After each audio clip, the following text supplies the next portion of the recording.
Hey everyone, thank you for tuning in to this video. It's Osaze from Osaze's Corner. Today I want to talk to you about one of my favorite fragrance houses. Before we get into the video, if you're a returning subscriber, returning watcher, thank you. If you've not subscribed yet, please do not forget to subscribe, like the video, and if you have anything that you would like to say, share a comment. And also do not forget to follow me on Instagram. Pretty much more active on there, but trying to ramp up my videos. So follow on Instagram, like, subscribe, comment on my YouTube. Thank you. So today I thought I would run through my Pure Distance house samples, try and give you guys an idea on what to expect from the house. I've had this sample for over a year, so I have all the fragrances except Rubicona, which was released after I got this. So I've only smelled a blooded sample card of that one, but everything in here I've smelled, and I would like to share it with you. So let's talk about the house overview, my perception of everything. I think the house has a strong identity. It is the quintessential example of a luxury house. They keep things simple. Most of their fragrances are sort of classic and traditional, more like a modern interpretation of traditional old school style of fragrances. A lot of the fragrances work with florals, greens, notes that are green, fresh, a lot of naturals. I think if you go through this website and you see sort of their photo campaigns and the fragrances, how they market them, you will kind of understand what I'm talking about. So I really love that European old school traditional style in their fragrances. They don't really go towards like the Middle Eastern style.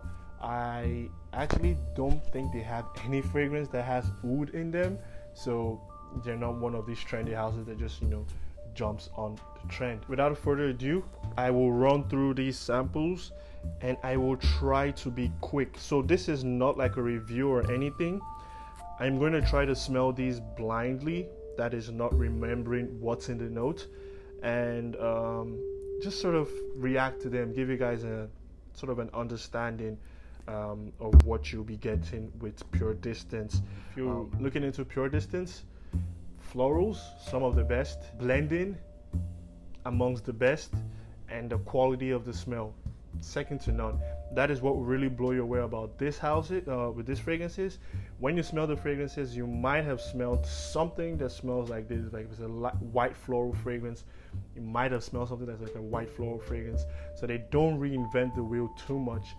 They just take the classic style of perfumery, dumb it down to what made perfume back in the day, and they just reinterpret it in a modern style. And that is the identity of the house, and that is why I love it. So beautiful, and how they smell, even though I wouldn't wear most of them. But so let's get into it. So I've got my samples, I've got my blotters. Let's stink this place up. Pure Distance White, and I think this one was actually done by one of my favorite perfumers, Antoine Lee. Give me that juice. I can already smell it. It's such a powerful rose. Oh man, this might be one of the best fragrances that I don't have in my collection. This is such a beautiful floral fragrance. I feel like, I'm trying to remember, I cannot, but it's when you hear white, you can picture it. It almost feels like it's a sort of a honeyed rose. It's a sweet, not jammy at all, sweet cinnamon, sweet honey rose with white florals, probably jasmine, very bright and fresh. Smelling this just makes me think I should get a bottle, but I'm poor right now, very poor. Oh, this is so beautiful. This is luxurious. Again, this will lean a little bit more to a female audience. They will be more, drawn to this. Older females, because that's what this kind of fragrance, projects, all of them. They have this very matured very matured, grown-up feel about these fragrances. They're all, that sort of vibe. So if you're, young, you're not a certain kind of personality, you can still pull it off, you can still wear it, who cares? But just trying to picture people, I'm picturing very put together individuals wearing this. That's what I get, because especially this one.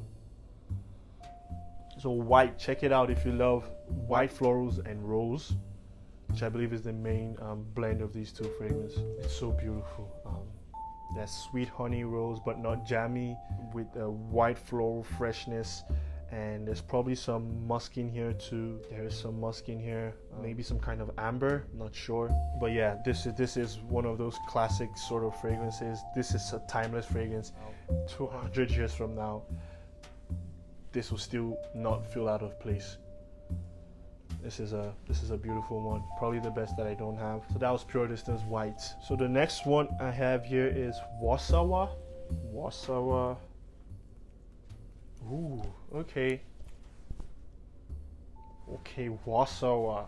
Yes, this one is a floral also, but it is a very unique sort of floral. I feel like it's heliotrope, very pretty, very slightly green, very fresh. Again, this is the thing about the Pure Distance floral fragrances.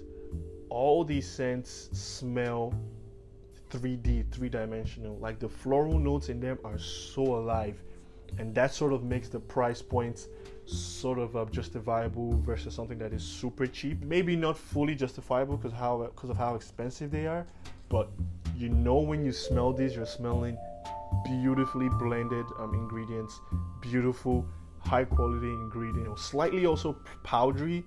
There might be some iris in this. So I did do a quick check on the notes because I needed to be sure what I was smelling. So it's galbanum, violet, grapefruit, iris, jasmine, broom, patchouli, styrax, and vetiver.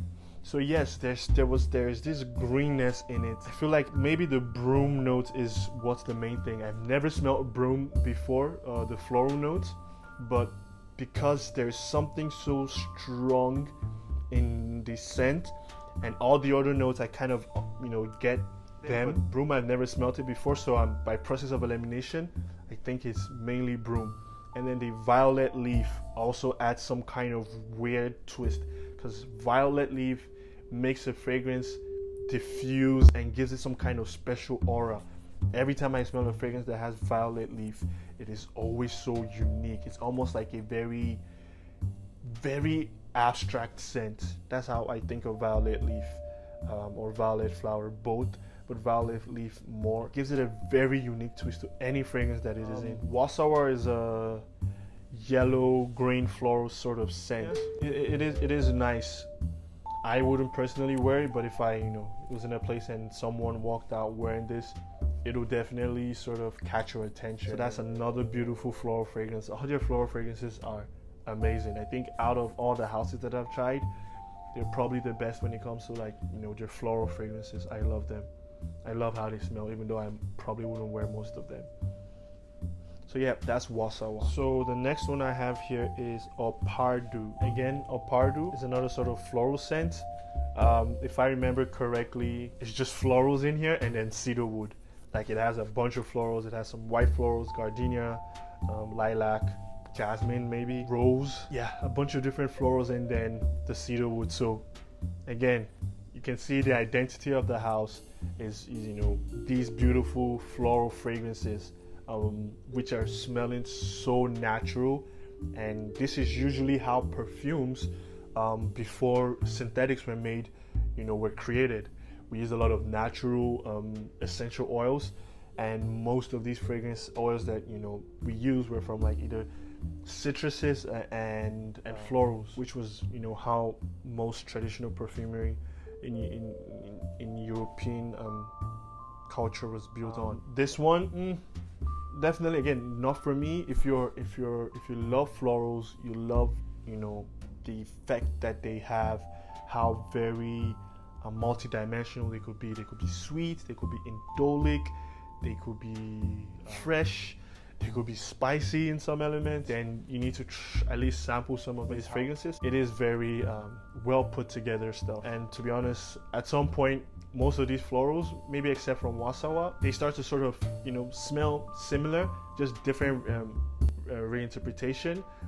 One might have more citrus, one might have no citrus like this one.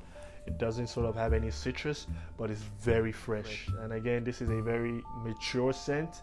So far, all the fragrances in this house, I don't think stereotypically, you wouldn't expect this to smell most of this fragrance on people, I want to say younger than 30 years old, especially the floral ones, because they're just too floral and powdery. This was another good one, OPARDU from Pure Distance. SHEIDUNA. So yes, we have SHEIDUNA, and SHEIDUNA, I am really remember it because it's done by Sisu Zarokian. And it's an amber scent, if I'm not mistaken. So SHEIDUNA is another beautiful fragrance. I believe it opens up with some sort of sweet citrus note, maybe like an orange or a tangerine. So it's sweet and it's spicy. This might be the closest thing that they have to a very modern sort of fragrance. Probably some vanilla in here also. So it's very, it makes me think of, maybe it's because I'm, you know, biased with the color or the placebo effect, but I can really see that orange amber, that yellow amber, spicy yellow amber. Very soft also. I'm smelling something and it's hard for me to pinpoint it. So there's some kind of freshness in here, and then it has some kind of also darkness, but it's not dark in like a leather sort of darkness or an oud or a tobacco sort of darkness. It's kind of dark but fleeting, almost sort of like maybe an incense. So that's what I kind of feel. It's very balanced. It's not too sweet, and even with the yellow amber, as I mentioned, it's not too thick. It still has some breathing room, some freshness, some air in between it. It's, you know, a little bit ethereal in the quality. So again, it's almost, you know, on the borderline of powdery. So it makes me feel as it's drying down that maybe there's some benzoin in here, because as we know, yellow amber is a combination of benzoin, labdanum, and vanilla. So I assume all of those, if not all of them, and sometimes some people put myrrh, which might be where the sort of the smoky darkness is coming from. But yeah, this is a very interesting amber scent, like a true sort of amber fragrance. It's really nice on paper. Again, with this house, I feel like they tell their perfumers, make the best and forget about price. Just give us something that smells like luxury, and then you get something like this. So this is like a stunt house. If you have the money, go for it. Can you find things that are cheaper that, you know, will give you maybe close or similar effect? Yeah, probably. If I had the money for stuff like this, I'd buy stuff like this, you know. The only reason why I'll buy something cheaper is because I cannot afford it. So if I can afford it, I would get it. That's SHEIDUNA for you. Spicy sort of amber scent, very sort of classical sort of amber. Nothing like Grand Soir that is overdosed on, you know, benzoin and tonka bean, but this is very, very grown-up sort of amber. Anyways, guys, I wanted to just say I'm gonna break this video up into two. So I've done the first maybe 6 or 7. I can't remember how many I just did. I will review the others later. I have a review of Gold. I'm linking it up somewhere here, so you can go watch the review of Gold, but I will, you know, go over it in the next video. But yeah, so thank you for watching part 1 of Pure Distance house. If you've tried anything from the house, please let me know in the comments. Don't forget to subscribe. Don't forget to follow me on Instagram. Have a good day, everyone. Bye.